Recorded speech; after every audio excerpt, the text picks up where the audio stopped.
आज के इस वीडियो में आप सभी विद्यार्थियों का स्वागत है। आज के वीडियो में हम लोग कक्षा 10 के विषय गणित का पहला चैप्टर वास्तविक संख्या के बारे में पढ़ेंगे। तो वास्तविक संख्या पढ़ने से पहले हम लोगों को संख्याओं के बारे में ज्ञान होना चाहिए। तो संख्याओं का ज्ञान लेने से पहले हम लोगों को अंक के बारे में जानना चाहिए। बोलो तो तुम सुनाई, इन्हें ना सुनाई। अंक 0 से लेकर 9 तक होते हैं।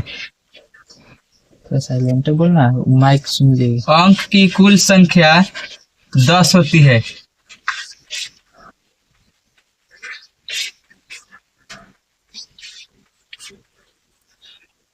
अब आप यह पूछेंगे कि अंक क्यों जरूरी है। जैसे हम लोग पहले हिंदी पढ़ना चालू करते हैं तो हमें पढ़ाया जाता है क ख ग अ आ छोटी ई बड़ी ई। तो जैसे हिंदी का सबसे छोटी इकाई है वर्णमाला, ठीक उसी प्रकार गणित का सबसे छोटा इकाई है अंक, और इसी से मिलकर बहुत सारा प्रकार का संख्या बना है।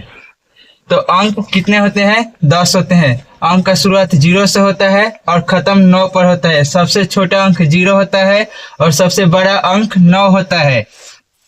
और संख्याओं में हमें बहुत प्रकार की संख्याएं पढ़ने को मिलती है, जैसे प्राकृत संख्या, जिसे हम लोग नेचुरल नंबर भी कहते हैं।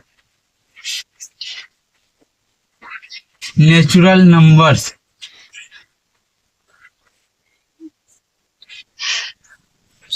या इसे गिनती की संख्या भी कहा जाता है। जैसे हम लोग कोई वस्तु गिनते हैं 1 2 3 4, यह सब क्या है? गिनती की संख्या है। कोई भी हम लोग सामान खरीदते हैं गिनते हैं, जैसे रुपया पैसा हो, ये सब गिनती की संख्या है। वह सब प्राकृत संख्या में आता है।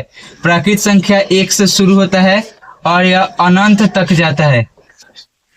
यानी हम लोग कह सकते हैं सबसे छोटी प्राकृत संख्या 1 होती है। अगर हम लोग बात करेंगे सबसे बड़ी प्राकृत संख्या की, तो वह अनंत हो जाएगी, क्योंकि इसका मान निकालना असंभव है। जितना बढ़ाएंगे उतना वो बढ़ते जाएगा।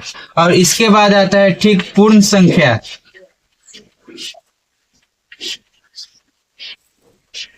यानी इसे इंग्लिश में कहते हैं होल नंबर्स।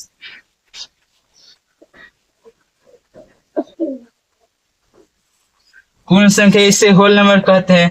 जैसे गिनती की संख्या में 0 को शामिल कर लिया जाता है तो प्राप्त संख्याओं का समूह पूर्ण संख्या कहलाता है। यानी इस संख्या के पहले, जैसे मान लीजिए गिनती की संख्या है 1 2 3 4 5 6 7, ये है। इसके पहले हम लोग 0 को शामिल कर लेंगे, इस संख्या का समूह हो जाएगा पूर्ण संख्या। और पूर्ण संख्या को W से सूचित किया जाता है और प्राकृत संख्या को N से सूचित किया जाता है। और इसके बाद आता है पूर्णांक। पूर्णांक का अर्थ होता है पूर्ण प्लस अंक। संधि विच्छेद कीजिएगा तो इसका आएगा पूर्ण प्लस अंक। पूर्णांक यानी पूरा अंक होना चाहिए। पूर्ण यानी पूरा। जैसे कि 2, यह पूरा है। जैसे 1.5, क्या यह पूर्णांक है? नहीं, यह पूर्णांक नहीं, क्योंकि दशमलव में पूरा अंक नहीं है। पूर्णांक के लिए पूरा अंक होना चाहिए। जैसे 1/4, क्या पूर्णांक है? नहीं है, यह भिन्न का रूप है। पूर्णांक का मतलब है होता है पूरा अंक। पूर्णांक में ऋण संख्या भी आती है और धन संख्या भी। यानी इसे हम कह सकते हैं नेगेटिव नंबर्स।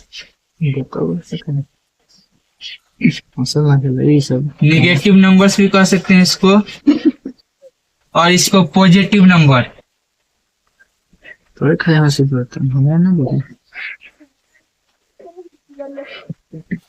और एक और बात, ऋण संख्या हमेशा धन संख्या से छोटी होती है। धन संख्या का मान ऋण संख्या से हमेशा बड़ा होता है। जैसे यह एक संख्या रेखा है। सर भगत सिंह से जैसा हम बनवा देते हैं। यह एक संख्या रेखा है हम लोगों का। और जैसे ही हम लोग दाएं ओर जाएंगे तो हमें धनात्मक संख्या मिलता है 1 2 3 4, और यह अनंत तक जाता है। और इधर बाएं ओर आएंगे तो ऋणात्मक संख्या मिलेगा -1 -2 -3, और यह भी अनंत तक जाता है। और ऊपर की ओर जाएंगे तो हमें धनात्मक संख्या +1 +2 +3 +4 +5 और नीचे की ओर जाएंगे तो हम लोगों का ऋणात्मक संख्या मिलेगा।